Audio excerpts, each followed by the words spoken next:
Today I'm out in the forest with the all-new Kia EV6 and the heavily refreshed Tesla Model S. The Model S is important to this story not because it was the first mainstream mass-produced electric vehicle. That award would actually go to the Nissan Leaf a full 2 years before the Model S went on sale. But because, let's be frank, nobody is really copying the formula of the Nissan Leaf anymore, including Nissan. Instead, everybody else is really following in the footsteps of Tesla, where they pioneered things with the Model S. Now, the Model S was not the first Tesla, of course. That was the Tesla Roadster, but that was produced in relatively small volume, and it didn't follow in the same formula as the Model S either. When the Model S came on the scene, arguably Tesla's biggest innovation was not the front trunk, it was not the dedicated electric vehicle platform, it was arguably not even the supercharger network. It was the fact that Tesla proved you could make a good-looking car that had reasonable room on the inside, an awful lot of fun to drive, that also happened to be electric. And that was certainly the very first Model S. As I said, there had been electric cars before that. Nissan had produced several electric cars in Japan. We, of course, had the Nissan Leaf on sale before the Model S, but let's just say that none of them were overly fun, and none of them were targeting the same kind of EV as Tesla was with the Model S. Instead, companies like Kia were designing the first-generation Soul EV, which I did end up owning back in 2016, and even that is not the same sort of thing that we find here in the EV6, because the EV6 is an awful lot of fun. It charges fast, it's practical on the inside, it goes 0 to 60 in 4.4 seconds, and it definitely has an attractive look. Of course, to make that work, the EV6 also has a few other things going for it that Tesla definitely pioneered. Fast DC fast charging. This will actually have a peak charge rate a little bit faster than that Model S over there. This will go 10% to 80% battery charge in just 18 minutes. It also has a long range, 274 miles of electric range, and a dual motor setup on a dedicated battery electric vehicle platform. The dual motor part is definitely interesting. You see, until Tesla came on the scene, there had been some attempts at all-wheel drive EVs in the past, but they didn't really follow the formula that we find in this vehicle, and they certainly weren't this much fun. At this point, some of you are probably wondering why on this blustery day am I comparing an EV6 with the Model S rather than its more natural competitor, the Tesla Model Y? The answer is easy. One of our longtime viewers very kindly let me borrow his Model S, so this is the Tesla I have access to at the moment. I don't have a Model Y with me. Of course, if you're watching this and you live in the Bay Area and you'd like to let us borrow the Model Y for a while to put it through its paces and compare against the EV6, especially if you have a very recently delivered Model Y, be sure and contact us. There's contact information on the website. Now, size-wise, the EV6 is obviously a little bit smaller than the Model S here. The Model S is very solidly a mid-size luxury sedan in America. It's around 198 inches long. It's about 10 inches longer than the EV6. But both vehicles have a surprisingly similar profile, generally speaking when we're talking about the back end. That's because this is very aerodynamic. They also have very practical sport back or lift back hatches, whatever you want to call this particular design. Interestingly, cargo capacity is awfully similar between these two vehicles. Mainly due to the shorter dimensions of the EV6, under the load floor we have a little bit of additional storage space. Can affix a flat right in there. If you're wondering what's under the plastic panel, that's where the Meridian subwoofer lives. When you park these two vehicles side by side, it should be no real surprise where the front trunk comes from. The Model S has a very long hood profile. The distance between the dashboard and the very front of the vehicle is more than a foot longer than the EV6. Actually, it's somewhere around 20 inches or so. And that is where this large storage area mainly comes from. A lot of folks, for some reason, say that if an EV doesn't have a front trunk, it's because it was based on an ICE platform design. Nothing could be further from the truth. In fact, if you're designing a vehicle from the ground up, why put a front trunk in the vehicle to begin with? That's what's going on here in the EV6. For the same length of vehicle, if you added the 10 inches to the back of the vehicle, you'd get more cargo capacity than if you added the 10 inches up front. But the mission of the Model S was to appeal to shoppers that wanted a BMW 5 Series or Mercedes-Benz S-Class, and this long hood profile is definitely sexy. And to be perfectly honest, it's the combination of sexy and performance that helped Tesla get where they are today. If the Model S had been decidedly ugly when it first launched, not too many people would have been interested in it, even if it was as practical and as performance-oriented as this model. Under the Kia's hood, we do not find a front trunk, something else that Tesla really popularized, although they'd obviously existed before Tesla did. Under here, we do find a storage area, but it's fairly small. It's a pizza box style storage area where you can keep your vehicle to load adapter, maybe your Tesla tap, your EVSE, maybe a California Duster, things like that, but no large storage compartment. Unquestionably, Tesla has been the leader in electric vehicle efficiency in America. But Kia and their parent company Hyundai are really nipping at Tesla's toes. From a battery that is about 73 kilowatt hours usable, just over 77 kilowatt hours nominal, this dual motor version will go 0 to 60 in 4.4 seconds and will get you 274 miles of range. That is excellent efficiency for a dual motor vehicle. Of course, also excellent is this Tesla Model S. It has a considerably larger battery pack, 100 kilowatt hours, about 95 kilowatt hours of that pack is usable, and the EPA rating on this one is 405 miles. Now, in real-world driving, the Tesla tends to drop below its EPA numbers just because of the way Tesla does their test cycles, whereas the Kia ends up pretty close to the EPA number, but any way you slice it, efficiency on both of these vehicles is excellent.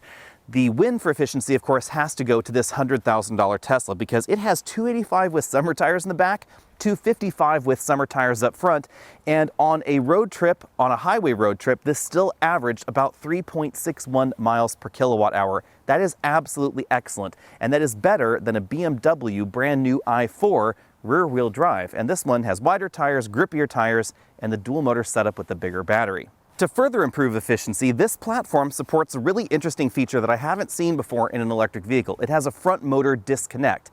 And I'm not simply talking about pulling the plug on the electric motor, not sending it power. I'm talking about a physical front axle disconnect, very similar to what we find in some pickup trucks and large SUVs in America for the exact same reason.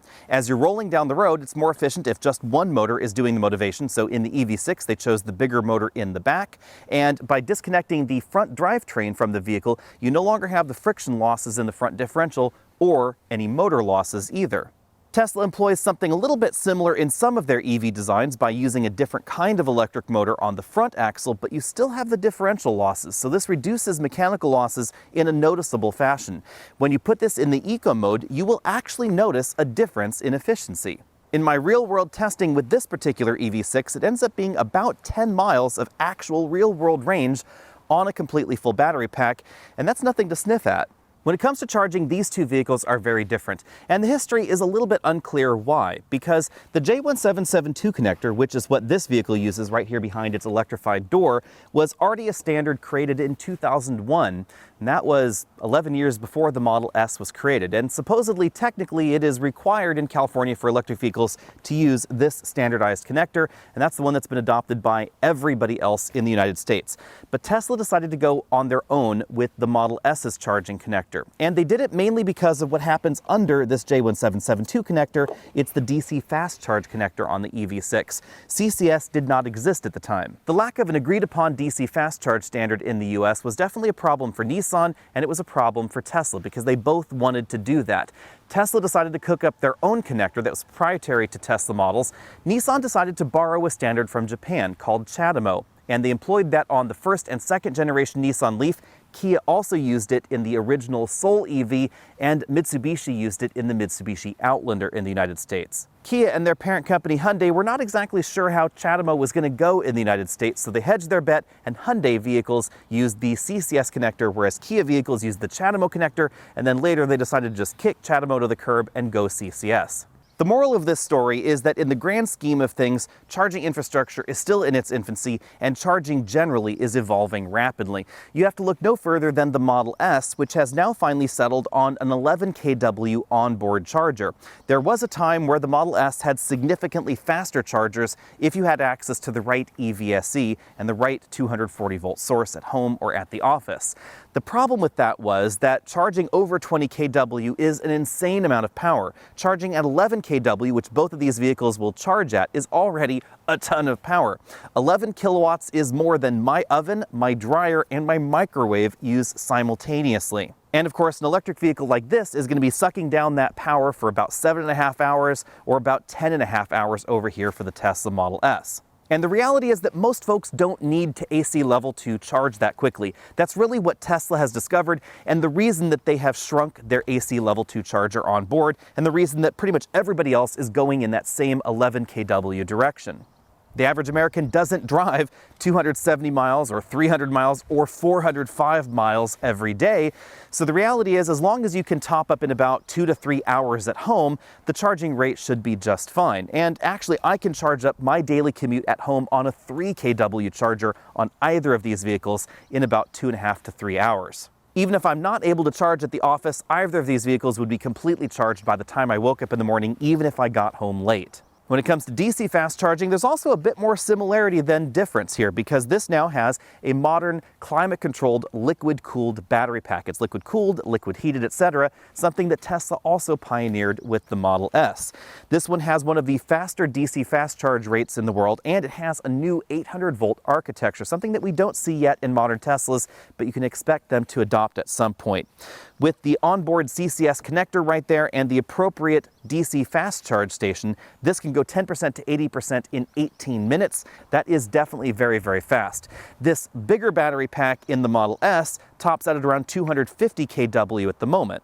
But the key to both of these vehicles' fast charging abilities is not their peak rate, which is a little bit higher in the Model S, a little bit lower over here, but the average charge rate. This clings on to a fast charge for an incredible amount of time.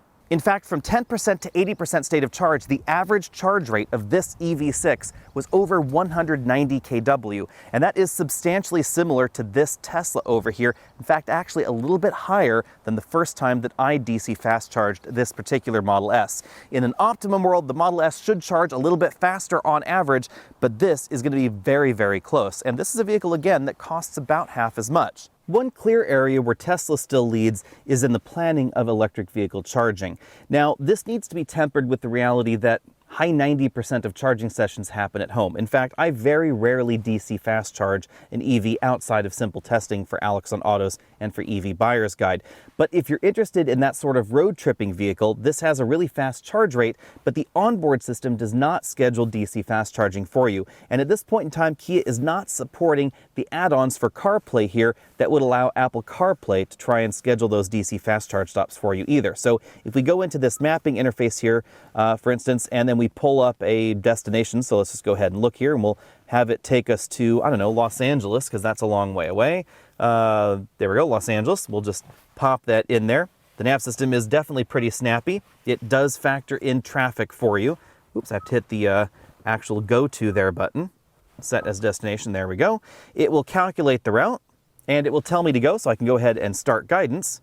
And if I zoom way out on the map, it will even know that I don't have the battery charge to get there, but it won't suggest any DC fast charging for me. This is obviously something that Kia could add via a software update, and this vehicle is fully over-the-air updatable, just like that Tesla is, but obviously Kia develops their software a little bit differently, pretty much just like every other mainstream car company out there, so don't expect that software update to come very rapidly after you were to buy an EV6. Instead, you're really going to have to rely on your smartphone, either planning those trips manually and typing them into your smartphone, using apps like a Better Route Planner, which you can use via Apple CarPlay now, or you could always use the Electrify America app or similar apps as well. The downside to using an app like a Better Route Planner is that at the moment there's no direct integration with the vehicle. So a Better Route Planner, Apple Maps, etc., they don't know the state of charge in the battery, so it's definitely going to be a manual process in here. But it is going to get you quite far. You'll just have to do that planning yourself. The tidier dimensions are a practical advantage to the EV6 because even though this is a size category smaller on the outside, it has more combined legroom than the Model S does. But the EV6 has a lot of the advantages pioneered by some of those early electric vehicles, including a very flat floor. This is a dedicated EV platform again. Only electric vehicles are being built on this platform. No plug-in hybrids, no regular hybrids, no gasoline cars. And that allowed Kia to use some of the same sort of tricks that we find when Tesla was designing the Model S in the first place. The battery pack is a semi-structural element in the vehicle. The vehicle will stand up and you could push it down the road without the battery pack, but the battery pack itself and all of its mounting hardware actually adds rigidity to the unibody structure. This is not a true skateboard electric vehicle like we see some prototypes out there. Instead, you can think of this as sort of battery in body. The difference in legroom is definitely noticeable in the back of the EV6. I have gobs more legroom than we find in the Tesla Model S, actually about double. So if you want to put a rear-facing child seat behind a driver, this is actually going to be more practical than the larger electric vehicle. But we don't find the same sort of fancy touches back here, no touchscreen LCDs, nothing like that, of course, because this is about half the price of that Model S. The interior of the EV6 definitely has a modern style, but it also has mainstream practicality. So lots of dedicated buttons in here. There's a shifter where you'd expect it. You aren't swiping a touchscreen. There's an actual start-stop button, buttons for the heated and ventilated seats, some controls there for the climate control and the infotainment system. Speaking of the infotainment, it's a large 12.3-inch display flanked by a large 12.3-inch instrument cluster, so definitely lots of LCD love in here. We have lots of buttons on the steering wheel, definitely more than we find in the Tesla. Actual stalks for the turn signals, windshield wipers, things like that, buttons for the memory settings. So if you're looking for a modern electric vehicle that has all the buttons that you'd expect to make it a little bit easier to interact with some of the functions, then you want this. But if you want that really clean aesthetic, then you're probably going to want the Tesla. Aside from the yoke steering wheel, which is definitely a bit of a hot mess, the front cabin of the Model S is a little bit more traditional than you might expect if you've never been inside one. For instance, the floor may be flat in the rear, but it is not flat up front, so we have a very traditional console. There's an LCD instrument cluster right in front of the driver where you'd expect it. For 2022, all Model S's get this big touchscreen infotainment system in the dashboard. We also get 4 Qi wireless charging mats just below that. Lots of elegant touches here. Lots of storage going on in the center console because there isn't a storage tunnel under there like you'd find in a rear-wheel drive vehicle. In back, big LCD there. It plays Netflix, YouTube, that sort of stuff down there as well.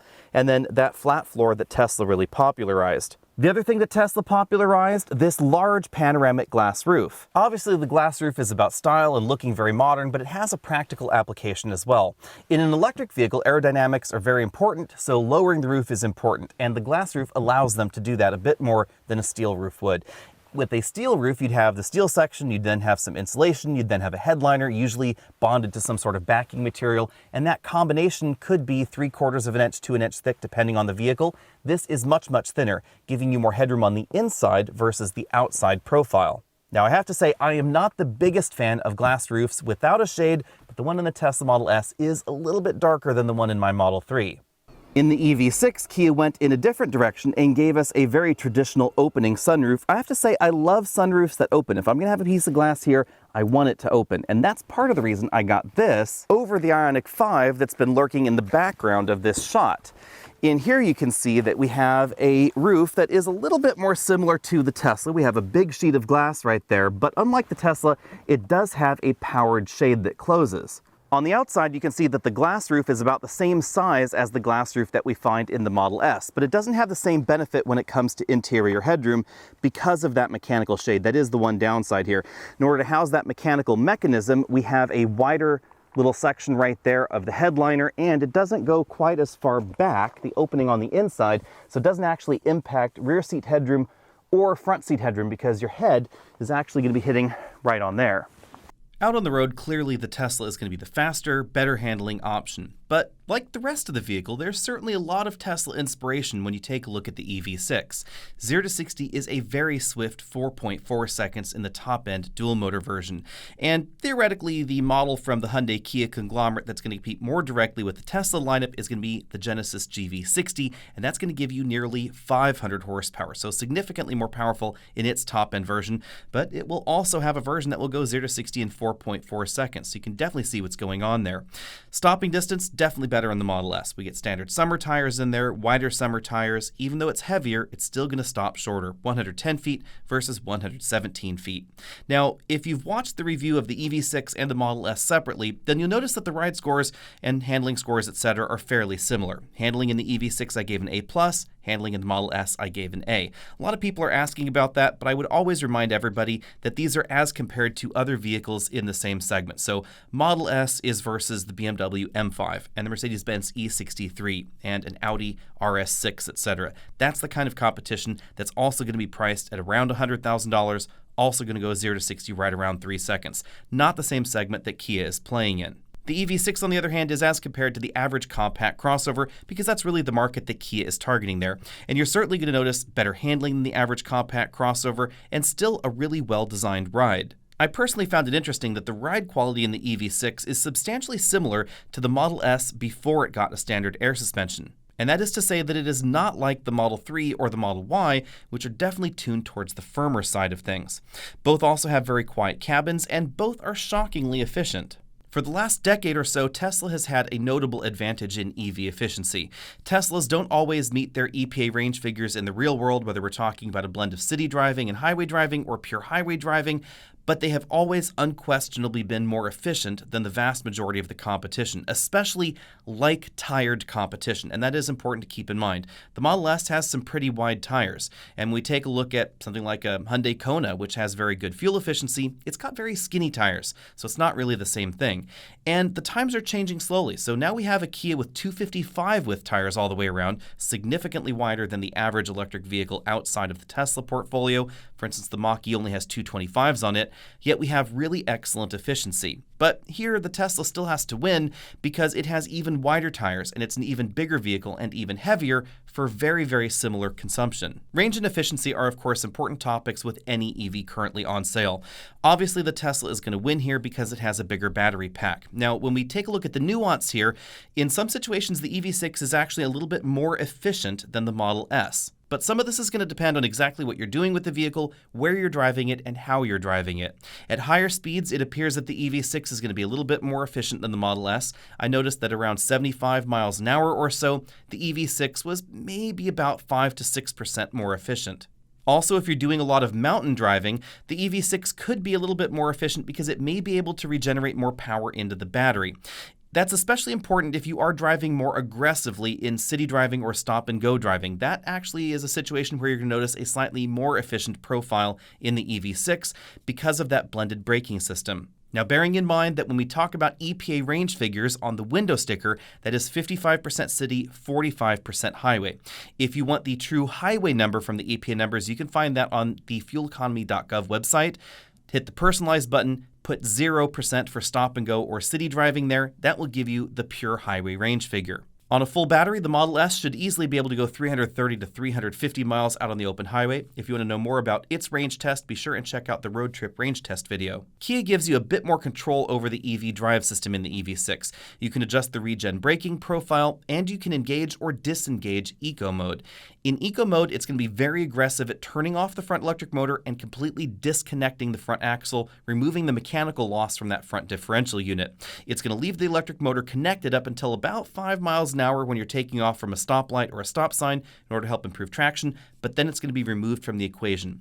Unless you're going up or down a very steep hill and the vehicle decides it might need it for extra traction, or you're going over certain speeds, but those speeds are pretty high, or obviously if you lose traction on the rear axle, then the front axle is going to be reconnected to help improve that traction profile. Because of the ability for the vehicle to completely remove that front electric motor from the equation, the EV6 is one of the few vehicles in North America that you will notice a distinct difference in range and efficiency between eco and sport mode. In sport mode, the vehicle is going to keep the front motor connected all the time. As you might expect, my bottom line out on the road is that the Model S does pretty much everything better than the EV6, with the exception of efficiency, which I would really call a close tie. But interestingly, the vehicle that impressed me most out on the road is actually the EV6, because you definitely expect the level of performance that you get in the Model S, and Tesla definitely delivers with that expectation. But the EV6 comes surprisingly close, and that's pretty impressive for a vehicle with the Kia logo on it and a price tag that can be less than half of the Model S. For me at least, the EV6 is one of the best electric vehicles on the market today for a number of reasons. First and foremost has to be its value proposition. Everything that you see in this EV6 is under $60,000, so about half the price of that Tesla Model S. And that will get you the 4.4 second 0 to 60 time, all-wheel drive, the fast DC fast charging, nearly 300 miles of range if you treat it gently, especially if you drive in the eco mode. And of course, you get Kia's long standard warranty, fit and finish that is definitely above average for the segment, especially when we're talking about some of Tesla's models. Now, this particular Model S is put together very, very well, but I cannot say the same thing for Model 3s and Model Ys that I have seen recently. This is definitely better assembled. And depending on exactly what you're expecting out of your EV, this may go further on a charge and be a little bit more suitable for your particular situation than a Model 3 or a Model Y. Yes, there are going to be some differences when it comes to fast charging. Really, the corollary to the Model S is the Apple ecosystem. Tesla controls everything. They designed the vehicle, they designed the chargers, they designed the software for everything together. And over here, this is a bit more like Android. So Kia is not And then now all of a sudden it has started raining, so pardon me here. Kia did not design the charging stations, etc., so sometimes there may be errors DC fast charging the vehicle. I think that is a relatively small price to pay for one of the best and most advanced new electric vehicles in America. The 800-volt system is definitely a big innovation, and I'm really surprised that a value-oriented brand like Kia decided to go in that direction for their EV, because up until this point, we had only seen 800-volt architectures in Lucid vehicles. Those are very expensive. Also, Porsches, Audis, etc. Even the upcoming Ultium products from General Motors are not native 800-volt architectures like we find in the EV6. Most of the systems on board operate at 400 volts, only the charging happens at 800 volts. That means that we don't find the same kind of weight-saving efficiencies that we find in this Kia. And now, of course, it started to hail, so I think I'm going to go inside. In the meantime, be sure and hit that subscribe button if you haven't already done so. And next week, you'll find out whether or not I survived this particular hailstorm.